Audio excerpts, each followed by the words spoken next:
Hey everyone, this week coming up, happy Valentine's Day, by the way. You have to do your rough draft of your first essay. Now, the assignments are there with all kinds of detailed instructions, but I'm going to tell you something important about the single point analysis paragraphs and the introductory paragraphs that you submitted. You have to pay attention to these tips because these are common areas that goes wrong. So introduction paragraphs that you all did were good. They were entertaining and funny and warm and inviting. Great. Remember not to summarize the text in the introduction. You introduce it usually maybe at the end. Logical sequencing of ideas, even though it's a looser format in the intro, you still have to make sense one sentence to the next. You can't just go willy-nilly one idea then another. It still has to be conversationally commonsensical. Okay, you still have to check the sentence structure and punctuation and all of that. Again, check all my comments. I'm sharing the screen with you because I'm going to send this to you a little bit later in the week. You is okay in introduction paragraphs. It's not okay elsewhere. So get yourself able to see when you've slid into that. Single point analysis, first thing I'm saying, don't use you. Okay, so you'll have to reconstruct the sentences. If you've put a you in there, you can't just eliminate it. It won't make sense anymore. You've got to reconstruct it. And in so doing, you'll see that you come up with a more academic sounding and more precise way of describing a phenomenon. Okay, so single point analysis, select a particular idea and explain it. The key to these paragraphs is you have to stay on the point. And one way to do it is after you have a topic sentence, which describes in full. Now the topic may need a transition and then a quote and then an explanation of the quote. I mean, there's a little bit of structural work for you to do. So you've got to spell out what the idea is using paraphrase and quotation accurately from the text. Okay, so always have the text right there with you. Logical sequencing of ideas is always in effect. So if you want to make sure those paragraphs are good, try repeating some of the language of the topic sentence. And I don't mean to just repeat one word endlessly, maybe twice is enough. If the paragraph, for example, is about distractedness in Nicholas Carr's work, you're going to want to use distractedness maybe twice. Say this distractedness is revealed in something like that. Then you're going to want to have some phrases that you come up with that are similar to it so you can keep echoing the language, which in turn binds you mentally to staying on the point. So if you were writing about distractedness, you would also have maybe inability to focus, the continuous flitting of attention, constant mental reorientation. That's me doing your work. So I'm coming up with phrases that mean almost the same thing.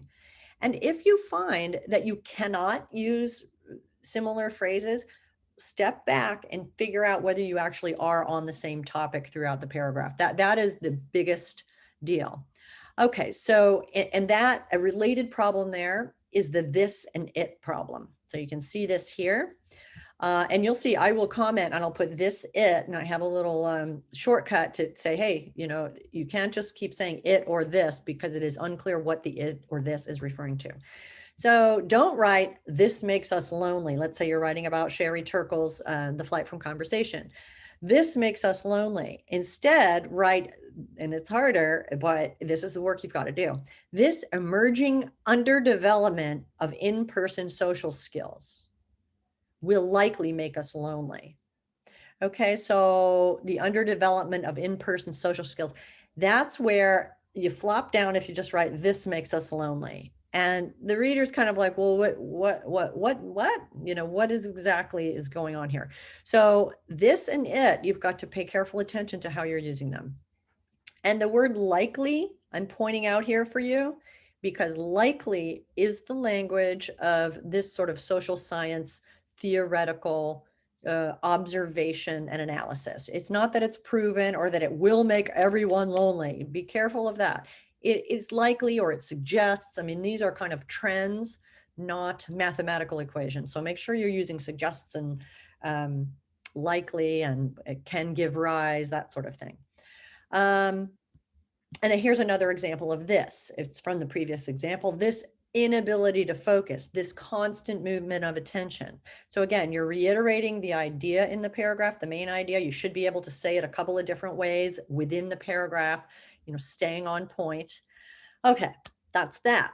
Always reiterate and make it perfectly clear to the reader. Here's the other thing you have to remember. Use an original example. This was the most common thing where a lot of you would write a single point analysis paragraph and you'd kind of give it a little bit of analysis and then end there, but there was no concrete example. There were no visuals or facts to compare or some sort of anything we could visualize or sink our teeth into as far as how this example ends up being, compelling. So you always have to bring something original. Using a specific concrete example eludes many students. What does it mean to be concrete? So let's look at an example. One student was discussing the idea of divided attention from Nicholas Carr's article and began her analysis with this. And you might think this is enough, but it's not. We've all had the experience of how pop-ups like email, text messages, notifications, and ads can take our attention away from the task at hand. Okay, and that was the extent of the analysis. When you cite something like that, when you direct our attention towards a pop-up ad or editing your Instagram profile, we want to see something specific that's going on there that makes it more compelling, that makes it more concrete. Okay, so here's a concrete example using the same idea. So the student writes, we've seen how pop-ups, email, text messages, notifications, and ads can take our attention away. Then comes the example. Last night, in fact, I observed, look at this here, this divided attention phenomenon in myself. I began my kinesiology homework with a search on the effects of sugar substitutes on people with type 1 diabetes. Within 10 minutes, I was finding out what 5 fruits Tom Brady won't eat, which led me to a video introducing a new miracle vitamin supplement. Okay, so that's, and then I said, I thought it was being funny, internet 1, kinesiology 0. And then you would have sort of a concluding remark. And you know what? That's a real thing that I did on the internet. Now, I didn't have kinesiology homework, but I was doing something else. I can't even remember what, because maybe the internet has eroded my memory. But I ended up on this Tom Brady, what won't he eat? And then it was a supplement, and it's true. So in the instructions, you see one of the tips that I gave you was to be real because it's easier. And then you can always embellish a little bit if you want to make the point a little bit more delightful to us. So remember, an example that's specific is not, we've all had the experience of brushing up our profile. That's non-specific. We don't see anything, we don't hear anything, nothing is being said. If you're talking about text messages, for instance, actually cite the content of them and come up with a scenario that illustrates your point. Okay, so, and then below here on this document that you'll see in the announcements, there's a review of quoting. Okay, so let's get on it. This week, you're going to submit part or all of your rough draft of the first essay. Now, the instructions, and they actually coalesce everything, the quotation, the MLA, the not using you, and for heaven's sake, do not put the author's name in parentheses at the end of a sentence. It's your job to make it clear throughout using language in your sentence structures who the information is coming from.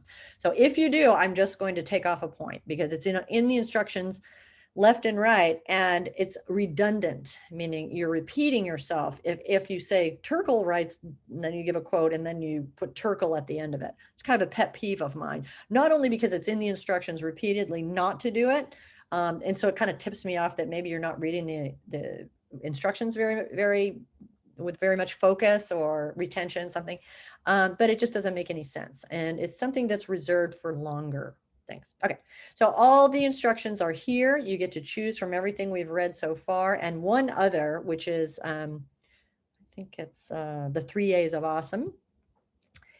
Here are the do nots. Make sure you pay attention to them, because remember, I wrote them. They're kind of fixed in my mind. So when I see that you've done them, put in yous, for instance, in your writing in the you, then I think, well,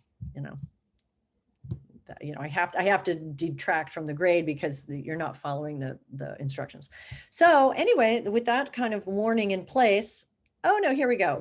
Look at all that we have here. Danger of a single story, 3 A's of awesome. We didn't do that together, but it's one that lends itself to kind of a breakdown in the way that we've discussed. Pay attention. This format is super easy. It's a 750 to 1,000 words. We're going to make sure you do a word count and don't include any sort of title or works cited.